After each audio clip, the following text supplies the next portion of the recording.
Hey y'all, welcome to And That's On What, the podcast with me, your girl Alicia Nwajei.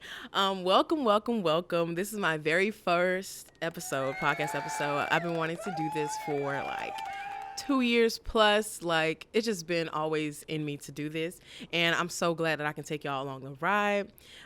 With that being said, I want to go ahead and get started with our topic of today, which is building your brand. So your brand is basically like your brand's image. That's the first thing that comes to mind. So anybody who knows me knows that I've been doing this forever, like doing this as in being a hustler, doing whatever I wanted to do, like other jobs. I'm a hairstylist, I'm a makeup artist, I paint, I cook.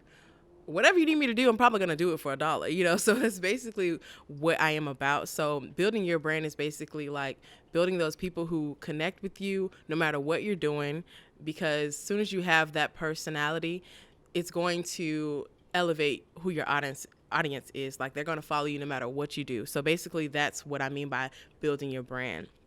So I really wanted to talk about how my transition from like going to school and where I am now is completely different, like in the sense of like what I thought I was going to be doing. So I went to school for communications. I started school for doing like film and broadcasting at Southeastern and Lakeland, and then I transferred to FIU, where it changed into just general communications. So it's kind of like a big umbrella. So long story short, I graduated during pandemic season, like March 2020. That's when I graduated right after that. So we all graduated on a computer screen. So being me, first generation college student, and I graduated on a computer. So it was just like, I could have stayed home.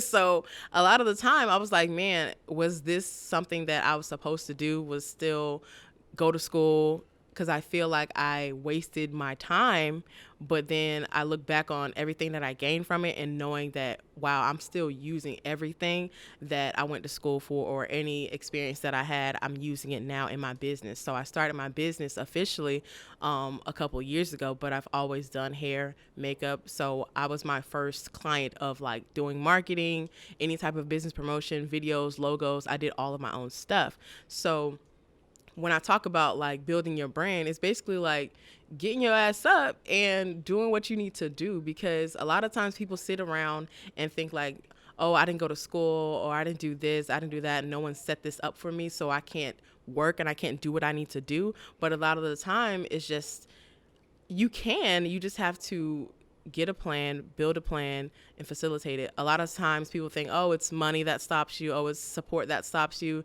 and neither one of those two, they can't really stop you if you know for sure that's what you want to do.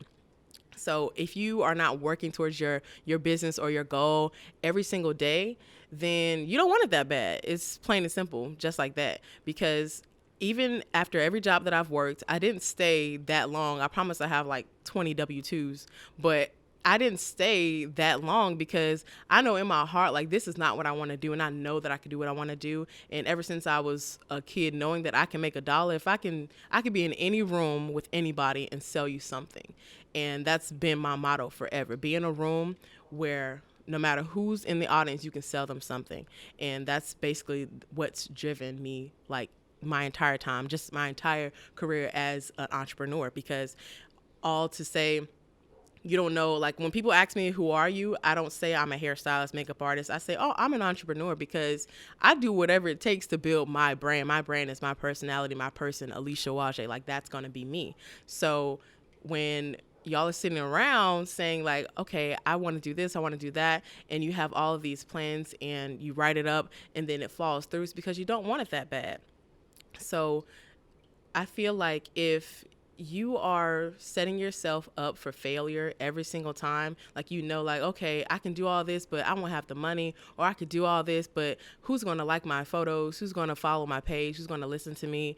That part comes later, because a lot of the times when people get big, it's one or two people that share their videos, share their content, share their business, and then 20 other people come and they're not even from your hometown. They're not from your city. A lot of people don't even know you from where you are, but your reach matters. So I feel like if you're wanting to do your business, if you wanted to do whatever it is that you want to do, whether it's a job, like I know people don't want to just sweep floors all day. So I feel like there's room for everybody to grow in what they want to do.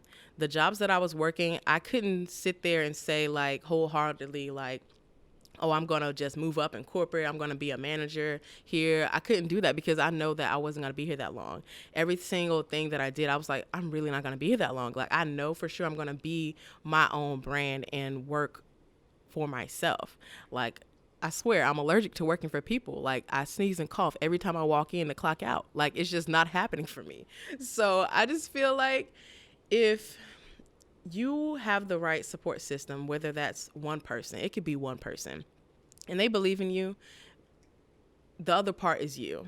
Because a lot of times, even if you have nobody, you're the one person that will just set yourself up for success. So if you just go ahead and wake up and just say, I'm going to do it, then that's basically what's going to happen, because what you speak is going to bring life to it. So that's why even if I don't have a support system, I've had businesses that I've done that failed. I wouldn't necessarily say failed. I feel like I wasn't as passionate about it because I didn't work at it every day. So something that I work at every day is like, oh, I'm making sure I post on my TikTok, or I'm making sure I say hey to my people, my support system on Snapchat or something like that. Any type of social media, I'm making sure that I'm doing it every single day, because you lose a day and you could lose $1 million if you think about it. Like, if you're somebody who's making money off of your brand, every day that you don't post, that's every day you don't make money. Even if money is your goal, I wouldn't necessarily say money, but everybody wants to live good. Everybody wants to feel good and be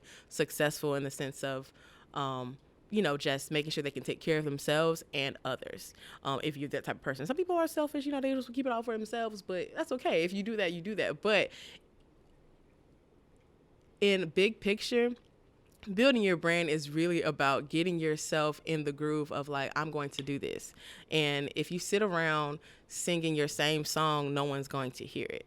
That's really what I want to get around to saying. So the jobs that I was working with, even up to recently, a lot of people don't know like where I was working. I was doing events and catering, and I was also doing marketing.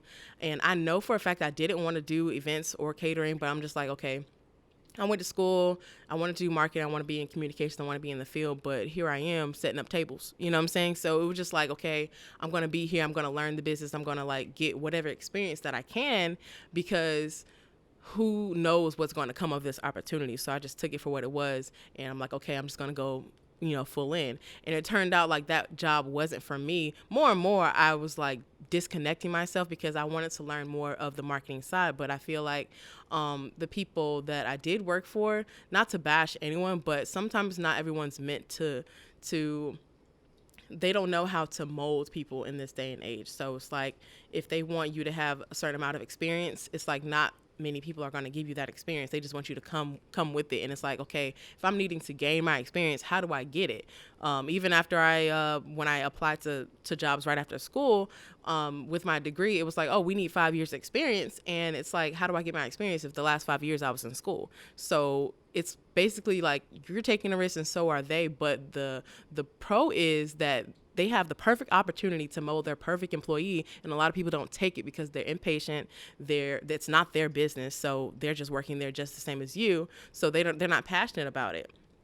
So with that being said, I was like, I don't think this is for me. And by the time I decided that, they were ready to fire me too. Or it was just a mutual like, okay, we're removing you from this position. I was like, oh, great. And then I was like, okay, I'm going to move towards the marketing side so I can work there. And they're like, oh, actually, we're going to remove you from that side too, and we're going to offer you something else. And it basically was a way to keep me around without letting me do what I wanted to do. And I declined it because I'm like, at the end of the day, I know what my values are. I know how valuable I am, because I can be in a room and sell somebody anything. So I could do this on my own. So the experience that I wanted to get, I didn't get it. And the mentorship that I thought that I was going to have, it just wasn't the right fit for me.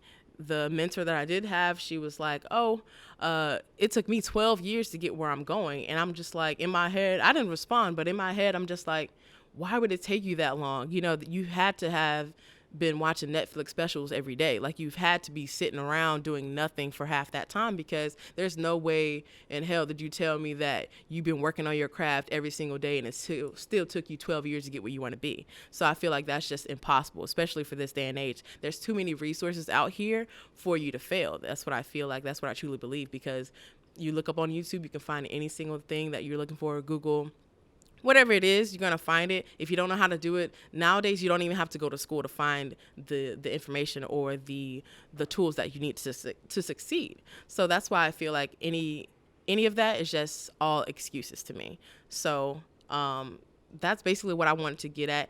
And building your brand is just something that a lot of people want to work towards anyway.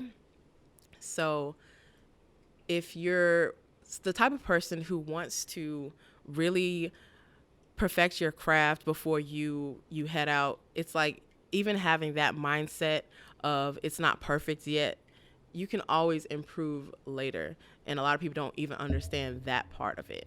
Or if they have, they post a picture, they post a part of their brand, they get 12 reactions or something like that. They would take it down, or, they don't believe in themselves first. And that's just very important in building your brand. What are we about to eat at?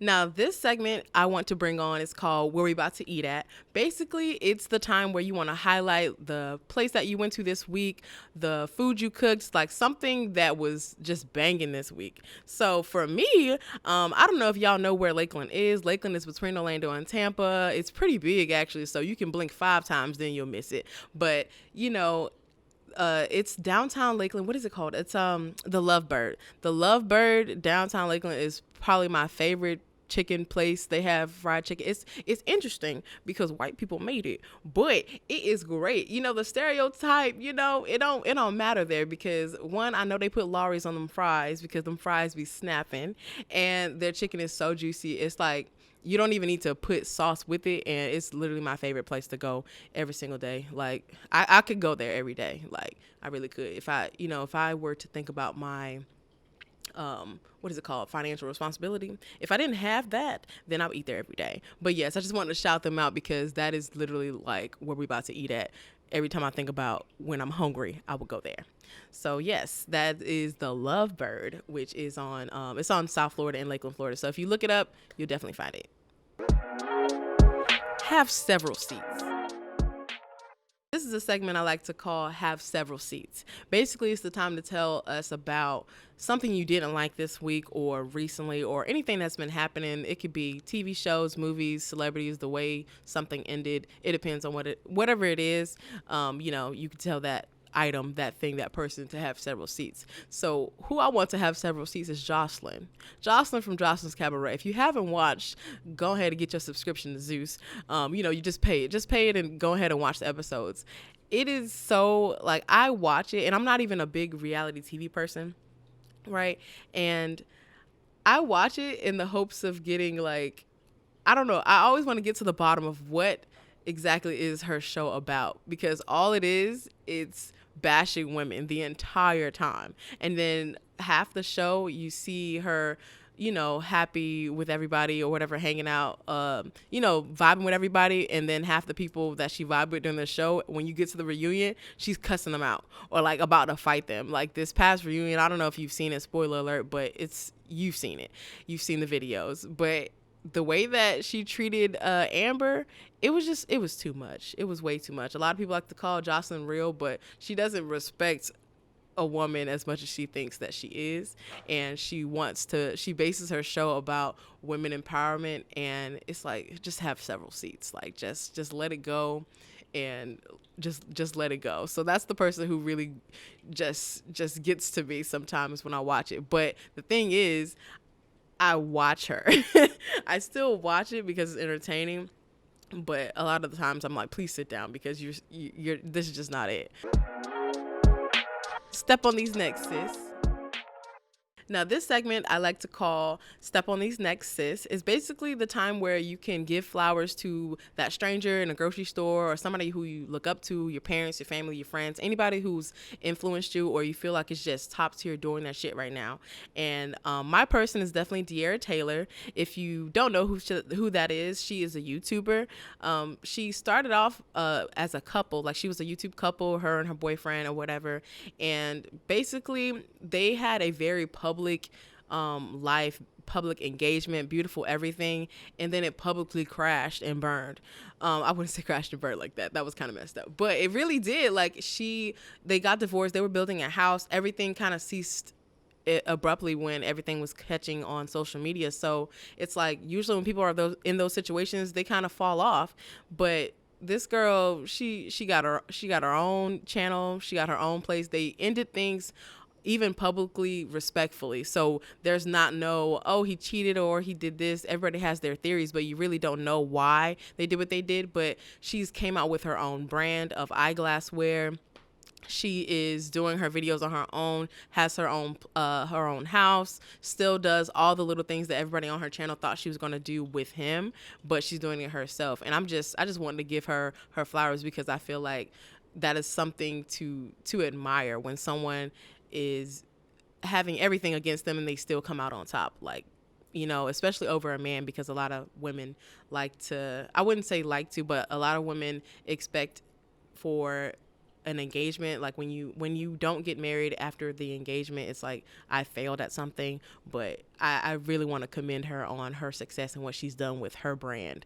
Back to the brand, I definitely wanted to commend her on her brand and give her flowers. So she was stepping on these necks. So that's how I wanted to highlight her.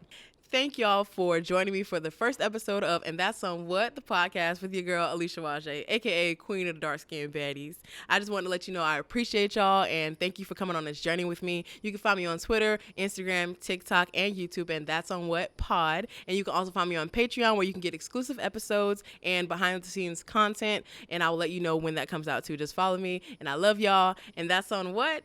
Building your brand.